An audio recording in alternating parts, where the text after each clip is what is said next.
Hey y'all, so I decided to make a vlog addressing a really hot topic that people have been requesting my thoughts and insights and advice on how to be successful in the MSP3 program. Make this vlog so I could wrap it up and put in a nice bow for y'all and my biggest takeaways on how to succeed in this program. So let's get started. I may not know, I am a first-year medical student at the FSU College of Medicine. Woo woo, go Knowles. I did the MSP3 program in 2018 and 2019. Full disclosure.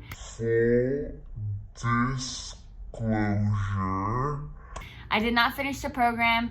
I dropped out of the program after the spring semester in 2019 because I was accepted to medical school, and FSU starts in the summer, so I could not do both programs. So by default, I decided to start my medical journey and discontinue from the MSP3 program. So what is the MSP3 program?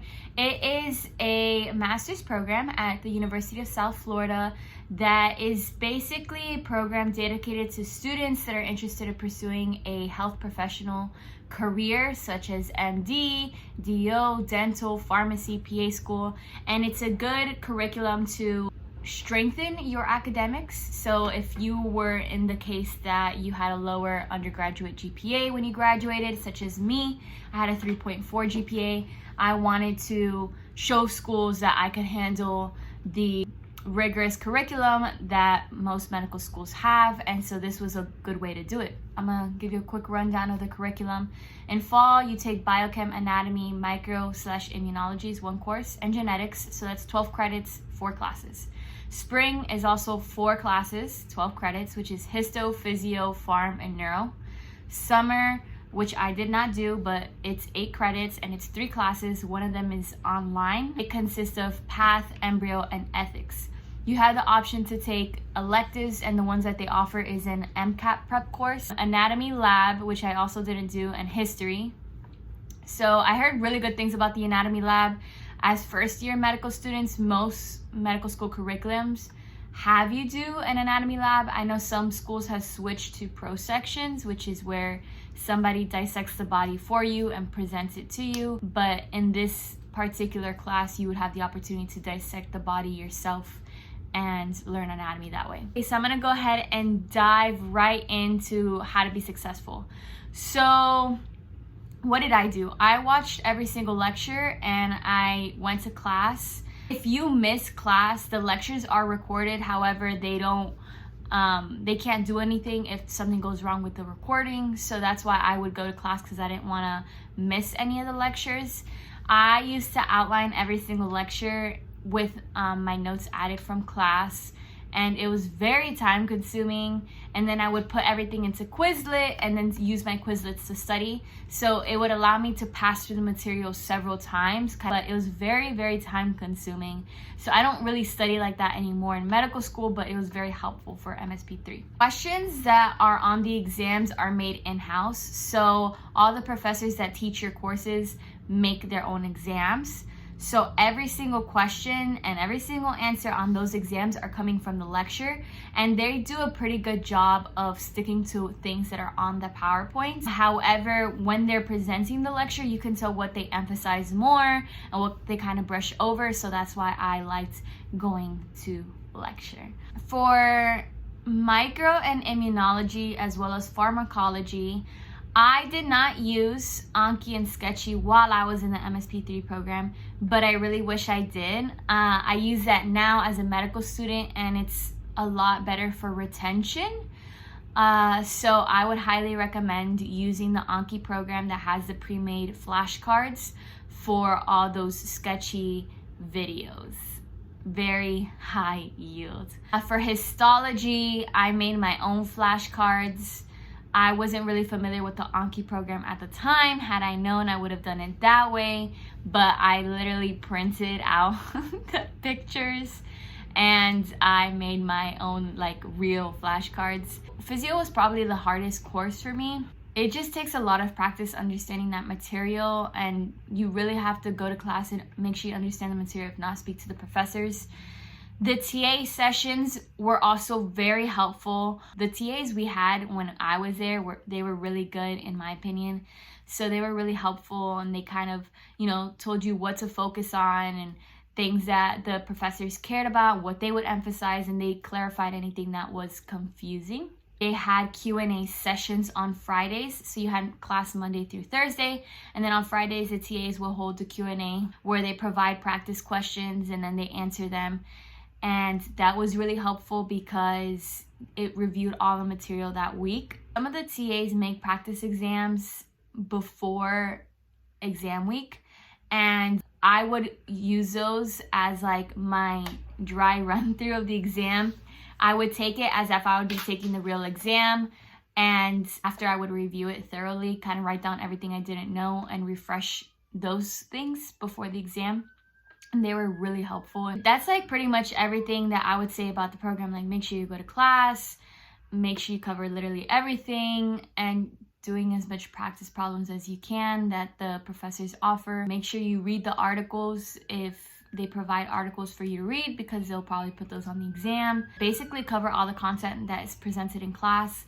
We didn't need to buy any textbooks. Some people shared PDFs of them, but I wouldn't stress overloading yourself with external resources, because everything you need is in the lecture PowerPoints. Okay, so now I'm gonna move into some questions that I have gotten several times that I just wanna throw it in a video for y'all. So, do I think MSP3 helped me get into medical school?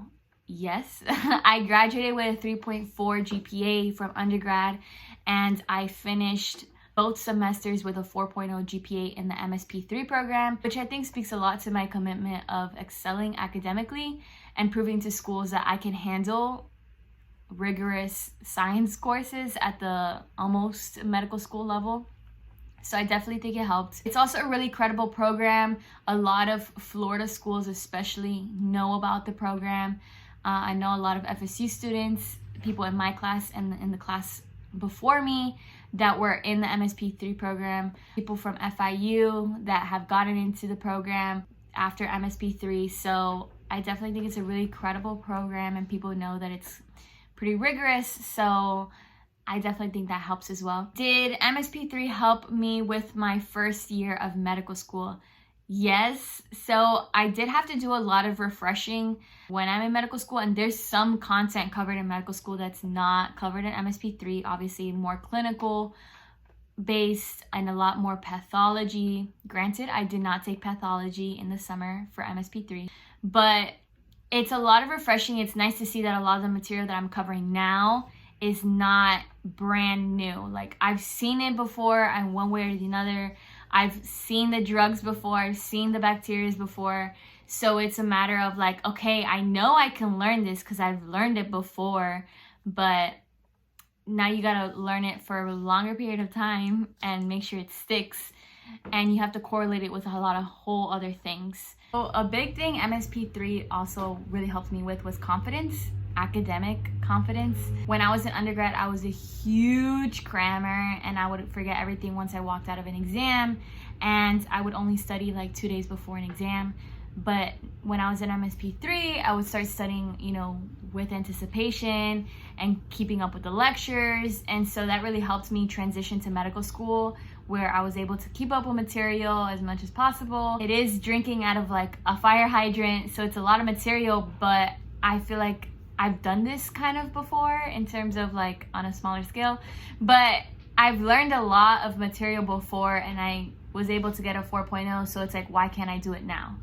So it really helped me with that confidence. I liked most of my professors.